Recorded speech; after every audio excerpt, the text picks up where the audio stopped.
कंगलैपा कनब लुपना Soma लेस्ट्रमदा a thing थमलिबा असि यानिंगदे film फोरमना करिगुंबा अमतदा सोमादा a thing लेते हाइना हाइक्रे वाफम असिंग असि मणिपुर प्रेस क्लब द पांगथोकिबा पौमी सिंग उनबा अमदा फिल्म फोरम मणिपुर की चेयरमैन लाइम्यूम सुजाकांता शर्मना हाइखिबने सुजाकांताना मखाताना हाइखिबदा सोमा लेस्ट्रमगा फोन द वरी सानबदा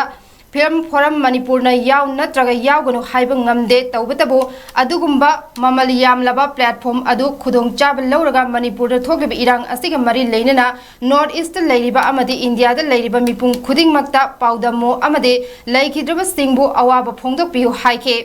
मखाताना सुजाकांताना हाइखिबदा सोमा नंगना चटलिबा अदु फैशन सोरा हाइना हंगबदा सोमाना नते कल्चरल एक्सचेंज नि फैशन शो द म्यूजिक थारगा चटपा अदु नते मसिदि कल्चरल की ओइबा थरम अमने हाइना हाइरखे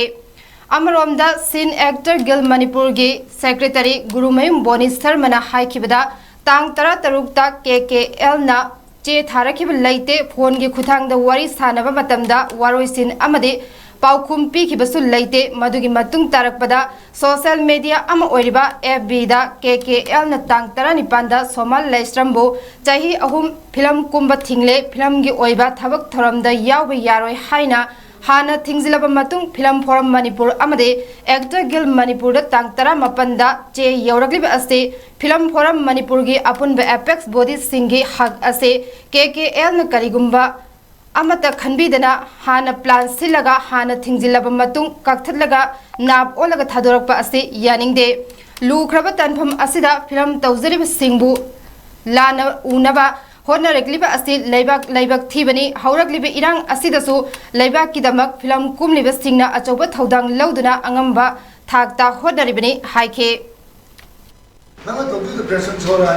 नत्ते का कल्चरल एक्सचेंज नि रिचुअल एक्सचेंज नि फैशन शो एंड श्रीना म्यूजिक थारगा टेक्निक्स अप नत्ते सिदी रिचुअल कल्चरल एक्सचेंज नि नमान है अभी कई वक्त दारे ओ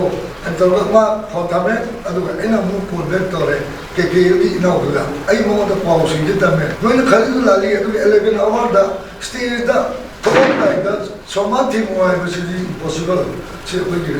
हक लेते राय लेते थिमुंगमदे अदुना तौरी बथाबक से जुलेबा की याम फजबा निमान थोपदे लेमजनिने ओय बदुम प्लेटफॉर्म अमा फंगनी से आइना नंगे दा फंबे अब प्लेटफॉर्म नते नाइ दा थिंदुक थिंग युवा दा तोक्सी दा वारी सागी हारगना एक्टर गिल्स की याम तमरो के प्रेसिडेंट नि मंगोदा वारी साबियु मसिदि फिल्म फोरम थिबुली राइट लेते गिल लेवल मेरी अदु मागी कंसर्न गिल टू दी एक्टर गिल्स नि प्रेसिडेंट अस मोरे से थबियो आइला याम फ्रेंड वारी सागी बिली डेट 18 सिदा KKL ना सोशल मीडिया की खुथांग रे थादोरकना मणिपुर पुमना उबीरे अदुगा अखोइना एक्टर गिल की माइकई दगी मिटुगी नुंदांग दा प्रेस कॉन्फ्रेंस मा कौरनी हायना कोसो मुक अखोगी सर्कुलर तो सर्कुलर दो ऑफिशियल न थोपा सर्कुलर नि मधु तोन social media platform Singh they you're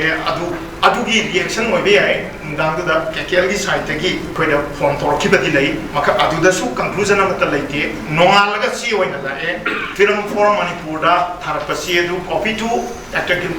Manipur दे यौरे सोमागी मथकता सबसाबे एक्शन लोखत्तियो है बस चेबोलमा तांग तरागा मतदा अखोइदा सी होइना लाखिबसे पेनदुदी तांग तरागा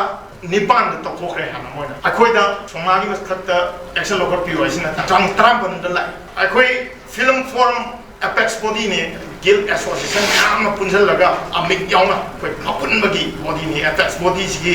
राइस अखोइगी हक हाइजब तारे मसे KKL ना केंता खंडीदना हाना पनिशमेंट बिथोक ओरकांदा कथलगा कोन ना लोबुरी मोंग मसिमा अखोइ एक्टर गिल की साइड की सो थमोय सोकना यानिंगदब फुंदोक सरी